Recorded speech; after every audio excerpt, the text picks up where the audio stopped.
we have that we know of Governor Temple, Governor Martin, and also listening in with Governor Rood, Governor Tripp, and Governor Duncan, and we have several members of FAU representing FAU on the line. Within the board office here, we have Ari Lamont, Bill Edmonds, myself, Richard Stevens, and Mikey Desperdi, and Michelle Lynn. Is there anyone else on the line that I haven't named? Yes, this is Cindy Hughes Harris, Provost at FAMU. And Michelle Picasso at FIU. And Don Smithburg, College of Medicine at FIU.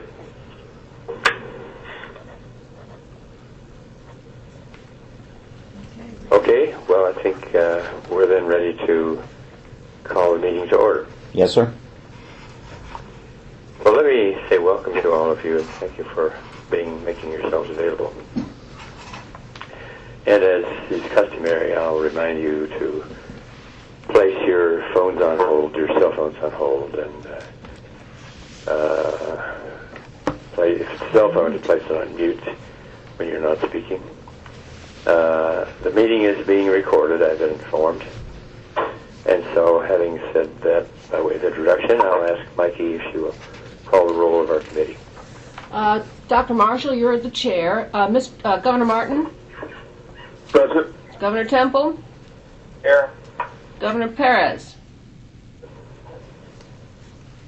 Dr. Marshall, you have your membership of your team is on the line and you are joined by Governors Tripp, Temple, and Duncan, and Rood. Good, thank you very much. Well, then let's proceed with the business at hand. And most of you know that Florida Atlantic University is seeking the approval to offer an independent Doctor of Medicine program at the campus in Boca Raton. In 2002, a University of Miami regional and medical campus was established in partnership with FAU. But FAU now believes, FAU now believes that it's in the best interest of the university and of prospective Florida medical students for the program to seek independent status. In January, the FAU Board of Trustees voted to not reaffirm the FAU-UM, University of Miami affiliation. And on February 10, the FAU Board of Trustees formally approved the proposal now before the Board of Governors. The FAU program currently receives $12.6 million in recurring state funding, and no additional state funding is being requested to operate an independent FAU medical doctor program, other than that associated with the collection of tuition.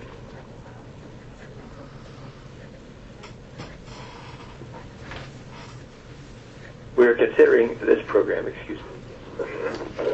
We're considering this program request outside the normal new degree program approval at the request of the FAU and with the agreement of the Board of Governors chair and the committee chair.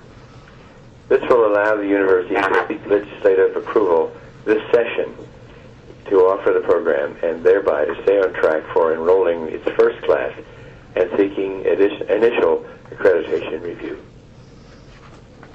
To facilitate our discussion, our deliberations of this matter, let me point out that you have three places where evidence can be provided. You'll have had an opportunity to review the FAU proposal, and we will hear from FAU representatives. In addition, we have an analysis of the FAU proposal by our staff, Richard Stevens et al. And finally, members of our staff conducted a 2-day site visit of both FAU and Scripps in November of last year. And they are at hand this morning to assist us in our deliberations. Let me now recognize the representatives from FAU. Will you folks identify yourselves, please? Mike Friedland, Vice President for Medical Programs at FAU. Dr. Friedland. David Key, Dion, Vice President for Strategic Relations and General Counsel. Michael Armstrong, Associate Provost. Norman Kaufman, Associate Provost. And Linda Becker, Director of Planning. Okay. Well, thank you all very much. And are there questions that any member, anyone wants to raise at this point with respect to these? Dr. Marshall, this is Richard. If I might make a recommendation that you have the FAU team actually give a summary of the program and I key up assumed that. they would do this. Okay. But I was just saying, if there are any questions of anybody from what we have material we have read. But okay, let's turn to the FAU representatives and ask you to go ahead with your presentations in whatever order you choose. Thank you very much, Dr. Governor Marshall. This is Mike Friedland, and I think you summarized some of the information very succinctly, probably a lot faster than it would have taken me to do the same. We have, as you know, been partners with the University of Miami. We expanded our 2-year program to a 4-year program. I'm sorry? I don't know who that was that came in. Go ahead, Dr. Friedland. Okay. We expanded our 2-year program to a 4-year program, and in 2007, and this has all been state funded. During this period of time also, the University of Miami has been charging private school tuition and collecting that tuition while the program has been funded with state support. As a result of Boca Raton Community Hospitals experiencing economic difficulties, they were one of the partners in expanding to the 4-year program. UM and FAU had to renegotiate a short-term agreement and then entered into longer-term we're planning to enter into longer-term negotiations. During this period of time, FAU began to look at the feasibility of the options of either renewing the then current agreement with Miami, seeking another SUS partner because of concern over tuition, or seeking to, in a sense, change the franchise from the University of Miami MD degree to a State University FAU degree with a State University tuition, which would be about $10,000 less per student, and would be collected and kept by FAU for use in the educational program. In addition to that, those considerations, we had our board abrogate the agreement so we could explore more fully all the options. And during that exploration, we realized that we had the opportunity to develop a partnership with the Scripps Institute up on our Jupiter campus, and that would permit us to offer a combined MD-PhD degree, as well as expose all students to new cutting-edge research. And as we discussed that with Scripps, they and we became most enthusiastic about the possibilities of this program, to the point where the leadership of both organizations signed an agreement that they would move forward to explore and to develop this working concept, which I think you have a great deal of information about in the materials that have been submitted to you. In addition, we still plan to use a community-based educational model for our third and fourth year students to expand residencies in Palm Beach County and part of Broward County, and perhaps even extend further north. Also during our deliberations, we've had the opportunity to speak with, I guess, sister schools, or what I'll call them, both FIU and USF, about how we might collaborate in certain areas. Dr. Rock and Dr. Klasko have been very helpful in providing information regarding the process of development of the new medical program at FAU. And we've talked about opportunities for sharing resources with regard to library services and other services. And we plan to continue those discussions and expand where appropriate. We've also had some discussions and interactions with the University of Florida regarding their initiative for a emerging pathogens laboratory in Palm Beach near or on our Jupiter campus, and we've worked pretty closely with them for a long period of time. So we view this as an opportunity to provide an MD degree to students at state university rates, which would result in a $40,000 to $50,000 savings for students over a 4-year period. We do not view this as a new school because we've been doing this with the University of Miami for the last 8 to 9 years, and I might add that at the University of Miami's accreditation visit, we were also site visited and had to prepare materials for that accreditation visit separate and apart from what Miami prepared.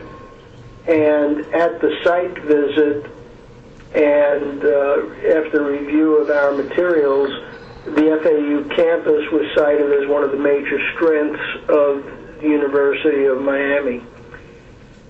So, I believe that we have all of the ingredients to offer the MD degree. We have the faculty, we have the facilities, we have the finances, and we've been very conservative in our budgeting for the period required by the Board of Governors, really minimizing philanthropy, practice plan income, and research income to demonstrate that we do have the resources, even if those would remain minimal, which we anticipate that not being the case. We expect to see income derived from those areas.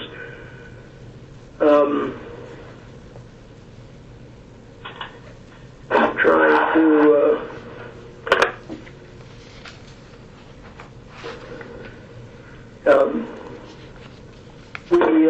we plan to enroll the same number of students, that is 64, with roughly 10% of each class taking the PhD at Scripps starting at the end of their third year.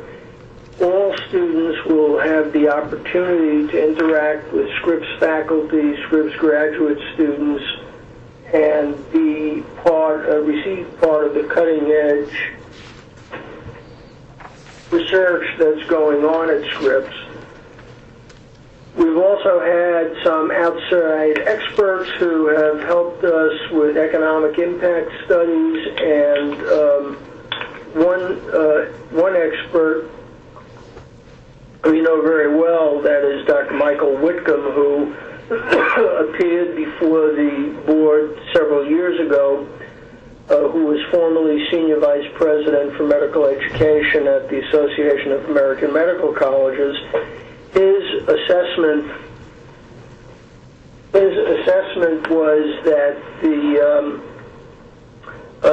FAU remaining a regional campus would present some tremendously lost opportunities for the region and for FAU. The economic impact studies demonstrated that with a partnership between Scripps and FAU, the resources, I won't say would be exponentially increased. That's probably too grandiose. But there would be a tremendous impact on the economy of the region and the state, and they were extraordinarily enthusiastic about that. So, I guess there's more I could tell you, but I'm sure you have many questions. What we're seeking, as you stated earlier, is the authority to grant the MD degree and the authority to collect tuition at the average state university system rate. And I think I probably ought to stop and answer any questions that any of the governors may have and allow other comments to be made. Well, I might be the one to initiate that, Dr. Freeland. Let me say first that you've done a really effective job of relating your comments to material we've had to read, and I think we've all had a good opportunity to study those carefully. I have a question that relates to the number of students who are likely to enroll for both the MD and PhD programs. You referred to that a number of times in your materials, and I found myself saying, what do you base that on? Well, leave it at that. What do you base the projection of numbers on? Okay. We base the projection of numbers on, in our planning process with Scripps. Scripps is ranked in the top 5 to 10 graduate schools in the country in biology and chemistry, and they receive literally hundreds of applications for their positions.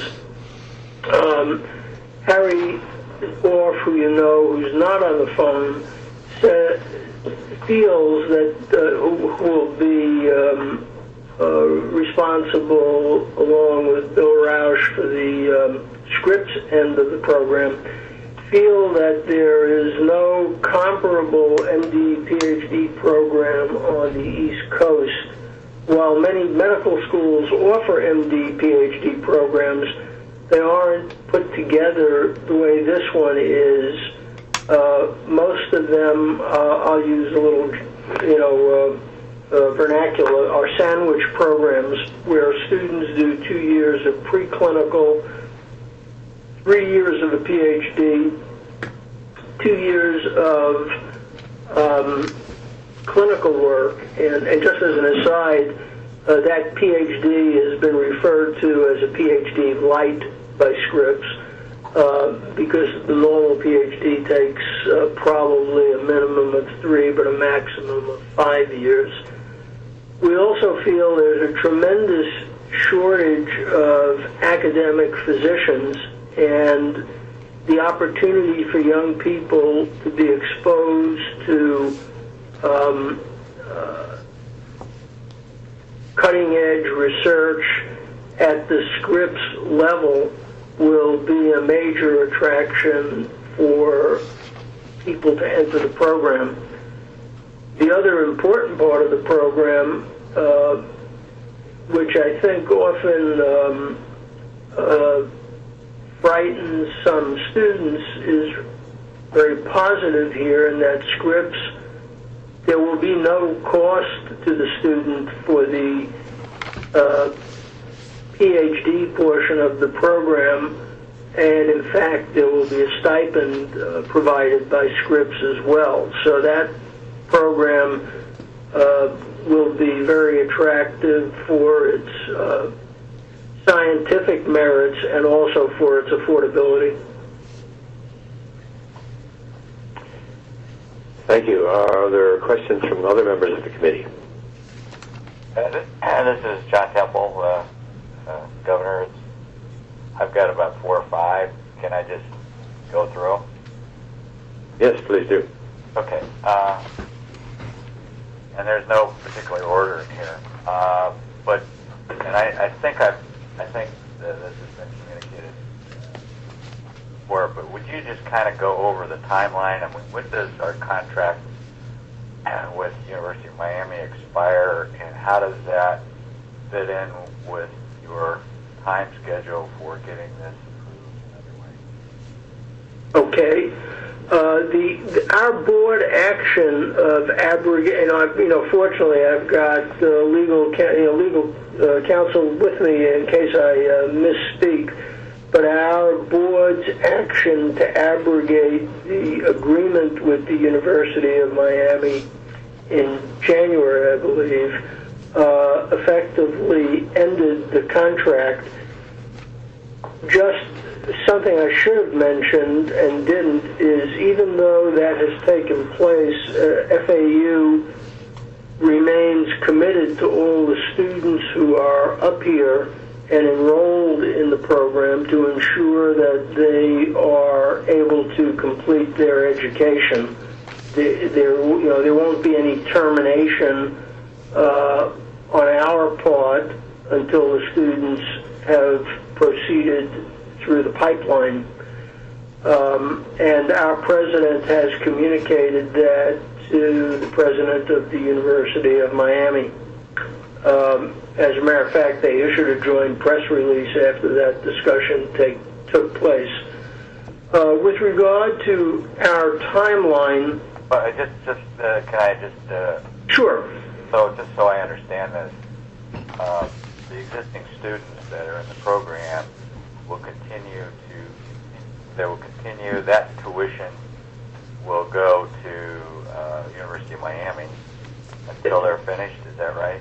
That is correct. They will pay private school tuition, which will be collected and kept by the University of Miami. Okay, but new students starting what, this fall? Well, no, that I was going to move on to that. Okay. The accreditation process, and we outlined the timeline, but let me sort of encapsulate it. The accreditation process can't begin until after you folks act and the legislature act.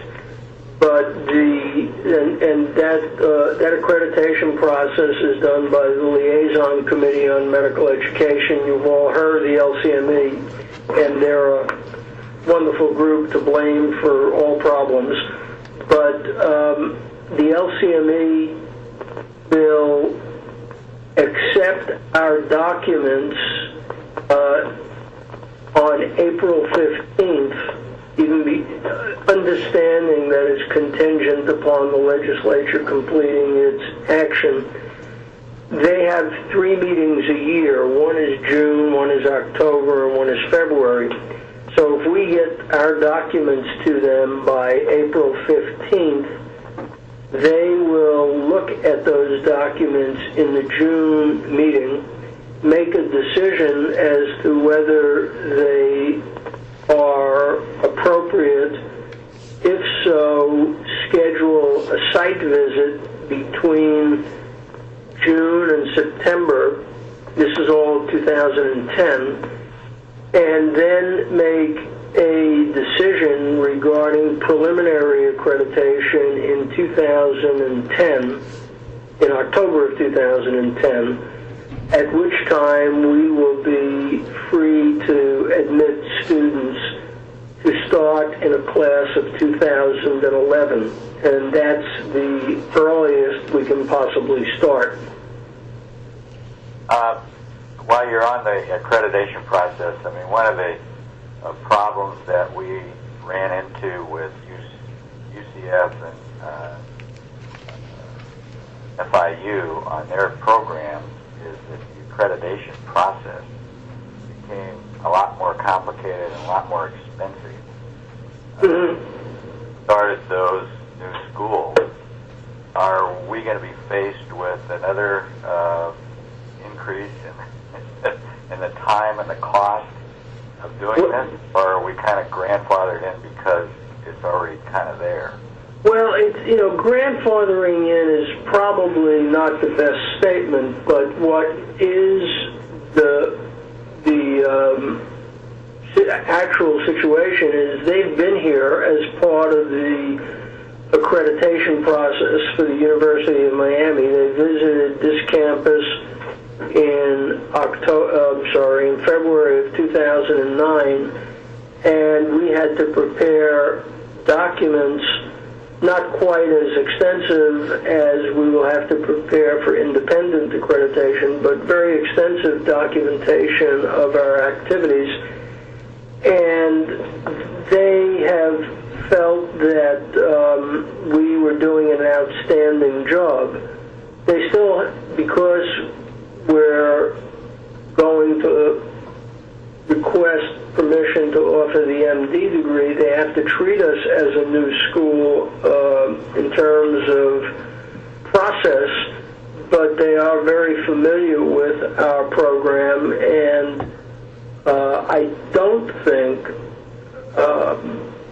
that we'll run into the same difficulties as FIU and UCF.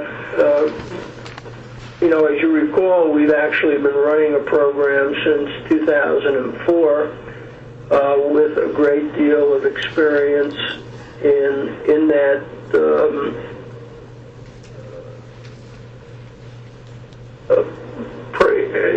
in running programs that are accredited by the LCME, and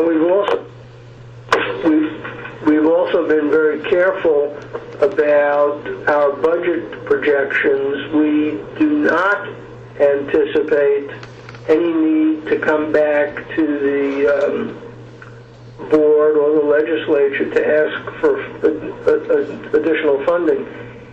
We already have a building. We already have our basic science faculty. We've been using community-based faculty and community hospitals for our teaching, which is a perfectly valid and acceptable model for medical education. I often joke, most people don't realize this, that Harvard is a community-based medical school because it doesn't own a hospital and doesn't own full-time clinical faculty. Even though the Harvard hospitals are outstanding, it's still a community-based school. And so the LCME has a great deal of experience and respect for well-run community schools. And as I say, we've been doing that for a while.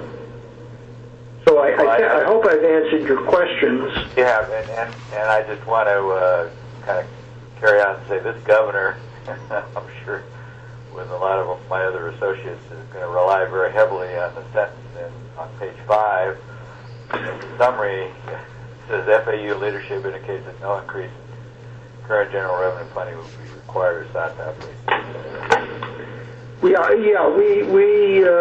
are committed to running this program on our current GR, the ability to collect tuition and keep it for the program, and any other sources of funds that may develop over time. Okay. The next question is, we all know that the biggest problem we have with medical education in schools and graduating MDs are residency programs. Right. We need to keep these, we educate them here, we need to keep them in state. I know that the Board of Governors and its staff is working very hard on this. The Council 100 is working very hard on this. The question is that separating ourselves from the University of Miami and their connections with residency programs. How do we, if we go off independent, what does that do to our residency program? Well, we worked with Miami to develop the residency program, the first new one at JFK that has 66 slots, and that was a jointly created program. We've also worked with them to create a joint program in surgery that hasn't been reviewed yet, but that is also one that will be new. But the hospitals that we'll be working with, including JFK and Bethesda, have all committed, and I can run down the list. It's okay. You don't have to go into detail. Well, we are committed to developing anywhere between 200 and 300 new slots. The important number is the number of first-year positions that get developed, because that's what keeps your students in the area. And we estimate, it's not in the materials you've seen, but we estimate on at least 100 new first-year slots so that we can accommodate 100 new medical students in the area. I don't anticipate all of them being from FAU. I would expect a lot of them to be from Florida, but I would also like to see a lot of them come from out of state as well. Excuse me. The arcane Medicare rules permit hospitals that have never had residency programs before to develop them and have a 3-year period to reach their cap.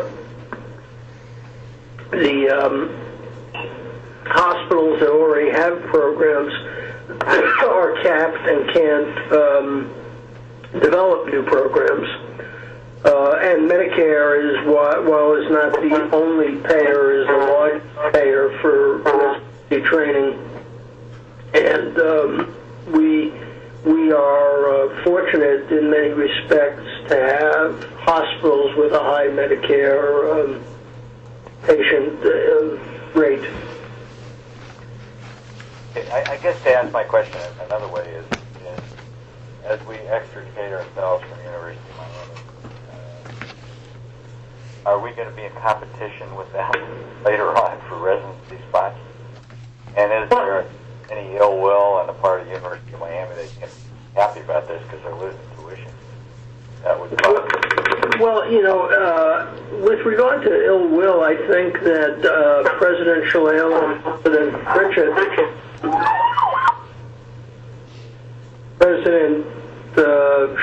and President Pritchett have had extensive discussions, and there truly appears to be no ill will between the two institutions regarding this. As a matter of fact, I think I'm not going to precisely quote Dr. Pritchett, but President Shalala told him she expected this to happen, and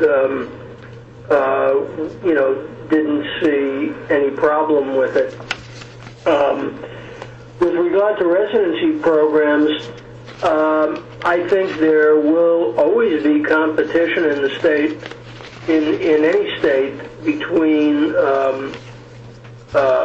medical schools for residency slots, but the attractiveness of our area, the opportunity to work with a new medical school and new medical students, and the opportunity to be part of a new program, we believe will be very attractive in getting residents to come to this program. And I think, again, we're going to be an importer of residents, not an exporter. We're going to see residents coming from other parts of the country to Florida because for residency training, once these new medical schools like FIU and UCF and our new medical program start developing these slots, we're going to see a lot of out-of-state people. So I don't think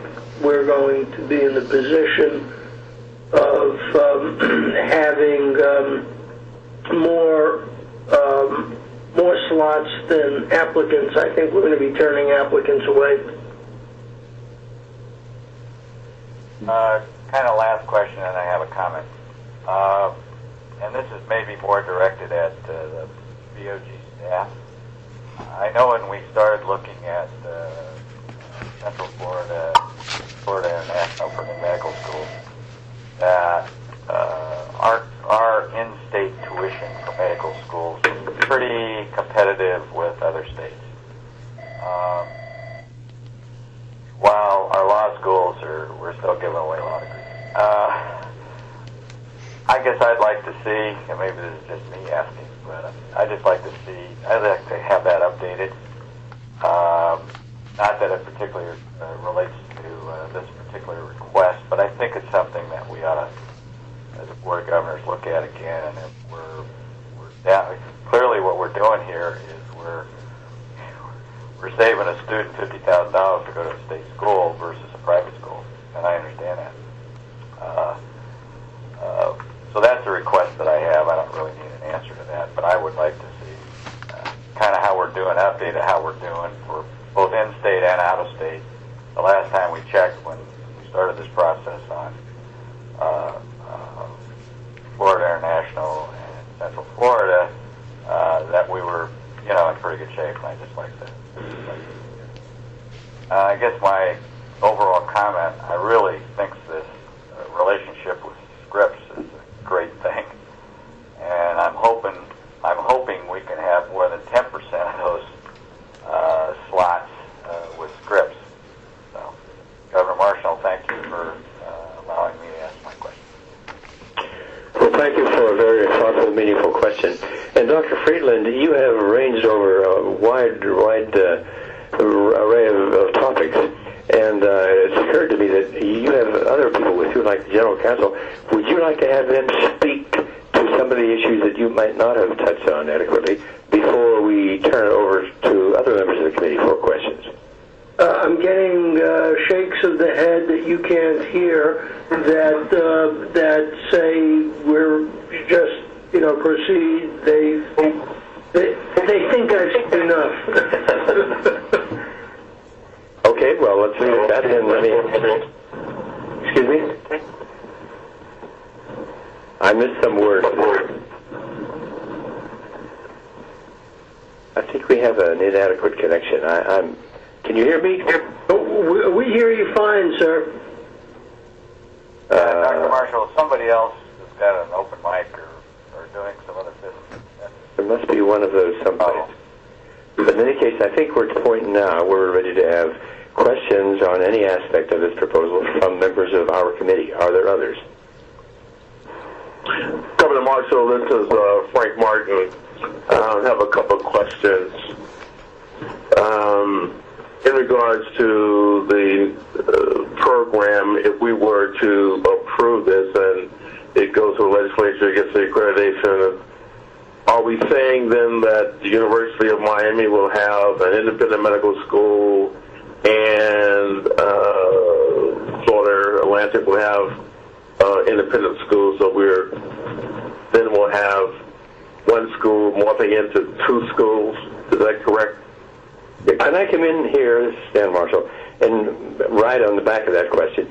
You've been calling this, Dr. Friedland, a medical program, and you're referring to what Miami has as a medical school. We're not referring to this as a school, is that correct?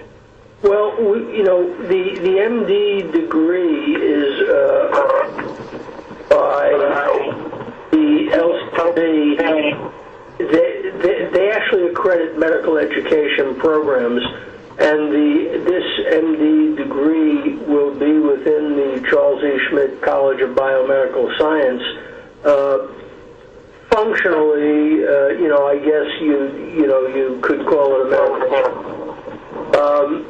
But I guess if I'm interpreting Governor Martin's question properly, the University of Miami will phase out its program up here over a 3-year period, and we will phase in our program starting in 2011. I don't think at the University of Miami any plans stay and to do undergraduate medical education. I don't know that. They've not communicated that with me. But there won't be two programs at FAU once the Miami students are phased out. There'll only be the one program at FAU. Has your question been answered? So at the FAU program, is it a program or is it a school? I guess that's the terminology I'm trying to get clarity on. Is it medical education or is it a medical school? No, I think that we're calling it a medical education program for accreditation purposes by the LCME, but everybody who looks at it will call it a medical school. Governor Martin, this is Ari Lamont. It does offer the MD degree, so that's pretty much associated by the public with a medical school. Maybe I could provide a little bit of clarification, Governor Martin. This is Ari Lamont. The terms medical program and School of Medicine or College of Medicine are often associated one with another and interchanged. The Board of Governors action, the action before the Board of Governors is to approve this particular discrete program, which is the MD program, which has its own federal classification of instructional program. The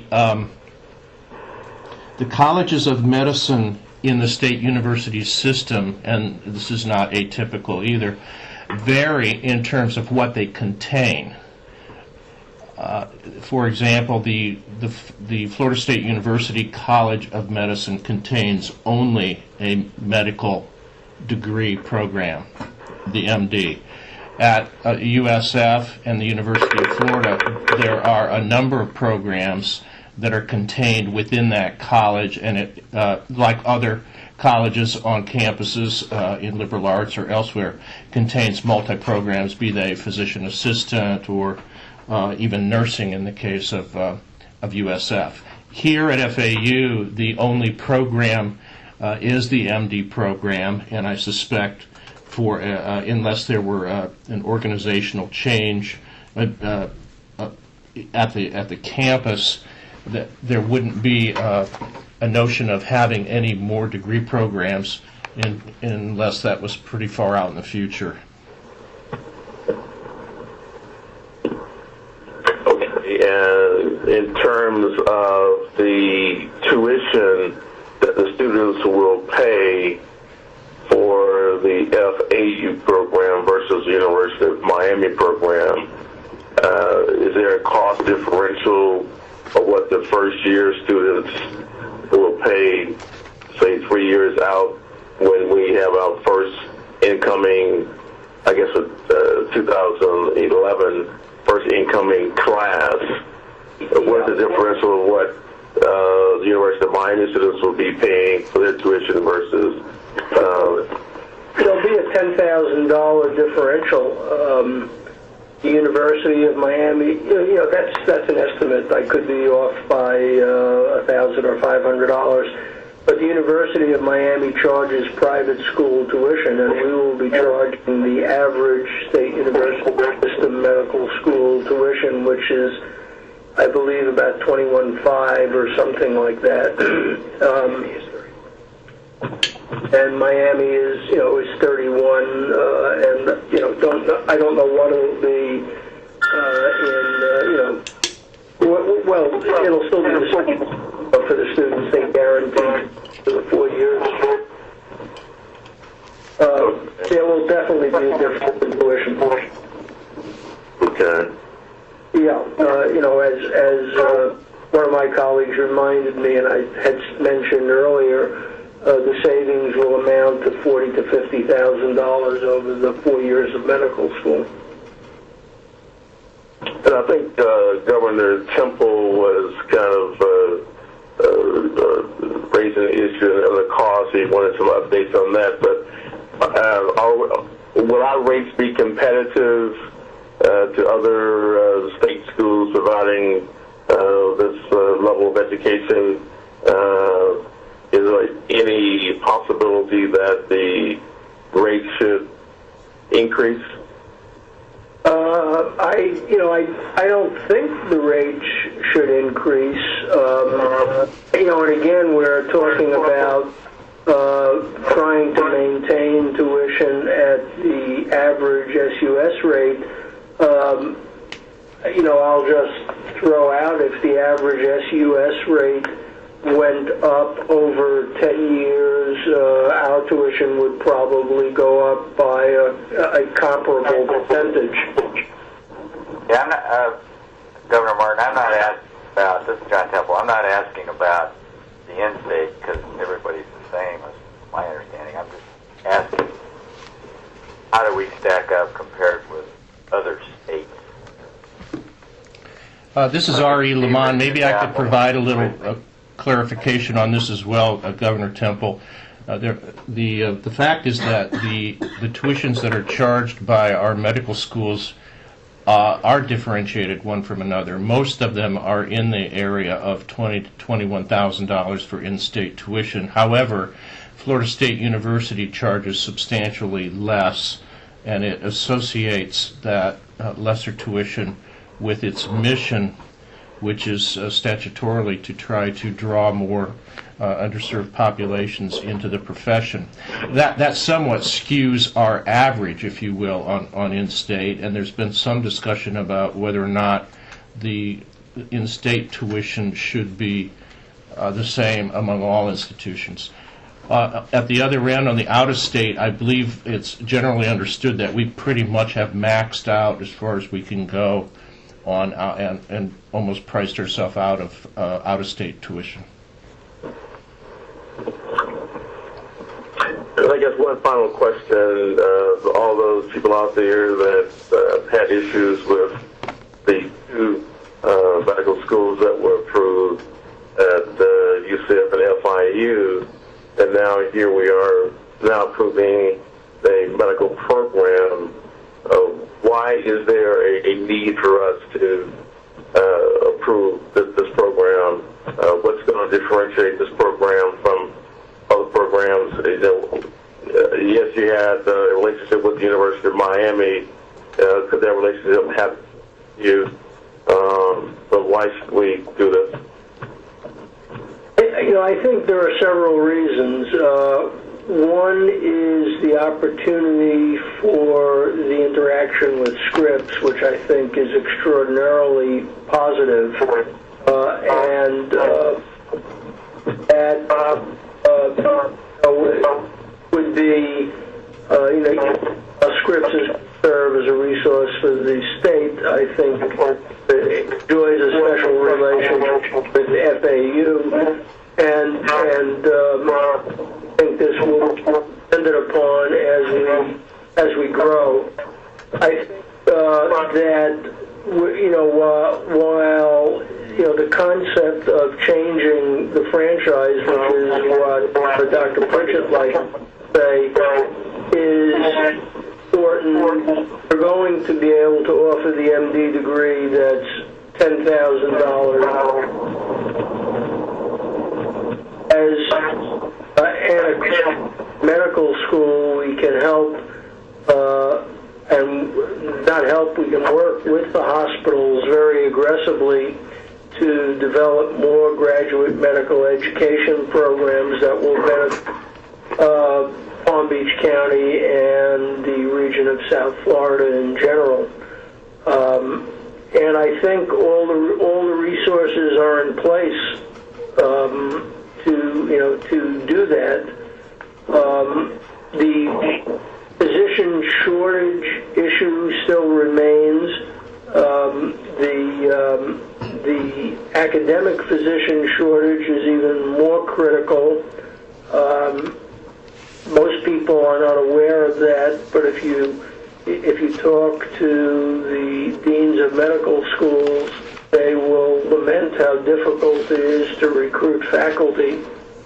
And we also, and this really hasn't come up in discussion, but it is mentioned in the materials, we will have the opportunity to create something that I personally am very interested in, but I think FAU in general has a commitment to, and that is a pipeline for enhanced diversity in medical education. Okay, very good. That's all the questions I have. Hey, Governor Martin, this is John Temple. My understanding is that we have to approve new professional programs, which this covers, and we also have to approve any new PhD programs. That's my understanding of over. Well, I think that's right. Isn't it Ari Lamont? Yeah, you have. From somebody in the Board of Governors staff. Of course, you have the approval authority for doctorates and professional programs. You don't have to approve every one that comes in front of you, obviously. Yeah. Well, this is Governor Temple. We want to. The governor wants to. Thank you, sir. Other questions for? Are there other questions for Dr. Freeland, or that might be directed to any other of the FAU representatives? Well, this is Governor Temple. I don't know if this is in order, but I would move that we approve this and recommend it to the Board of Governors. I think it is in order. Yeah, and I will second that. Should, however, do have other governors that are on the call that are listening. And although they're not part of the committee, but we do have a standing rule, if you will, that they do have questions they can't ask. So I guess I'm posing a question to the other governors on the call. Do you all have any questions? This is John Root, and I'm fine just listening and learning. Governor Martin, this is Governor Temple again, sorry, but I think properly the motion is to recommend it to the Strategic Planning Committee. Then goes to the Board of Governors. Yes, I think that's correct. Goes to that committee before to the Board of Governors. Are there any other Governor Marshall, this is Governor Tripp. The only comment that I would make is that I think this is kind of a natural progression for the university system to be able to put in place a significant program with STRIPS and, of course, Max Planck that is located on our on FAU's Jupiter campus. And the state has made a very significant investment in bringing these companies to Florida, and this is an outgrowth of that investment, and I think probably a great thing that we're able to accomplish in a very short period of time. Yeah, I think this is Dan Marshall again. I think there are a good many of us who share those feelings that this we have great assets in Scripps and Max Planck, And this seems to me to be an academic program that moves into that sort of a vacuum and ties things together very nicely. But having said that, let me ask you, are there any other questions or comments from members of the board, members of the committee? Well, you have a motion and a second then that have been made, and I'm going to call for a vote. All those in favor of the approval of the motion say aye. Aye. Aye. Opposed? Any? The same sign. I hear none, and therefore we have an approval for this program, this proposal, and I think that probably concludes our business for the day. Let's see, Richard or Ari, can you think of anything else we need to address? This is Richard, Dr. Marshall, and no, sir, I think you've got it under control there, and we have no other information to add from this end. Well, thank you very much, and I assume that anybody else on the hookup, if you want to have comments, make comments, you're free to do it. I'd like to thank all of you for your attentiveness and your questions, and I appreciate your actions. That was Dr. Freeland, I think. Yeah, that was correct. Yeah. Dr. Marshall? Yes. Yeah, John Rood here. Thank you, and look forward to seeing you soon. Look forward to that. Okay, thanks very much to all of you, and with that, do I hear a voice coming in? I think you're hearing an echo, Dr. Marshall. Maybe so. I've heard a number of those. Okay, anyway, with that, I'm going to declare. I heard a sound, but it was not intelligible. With that, I'm going to declare the meeting adjourned. Thank you very much. Thank you.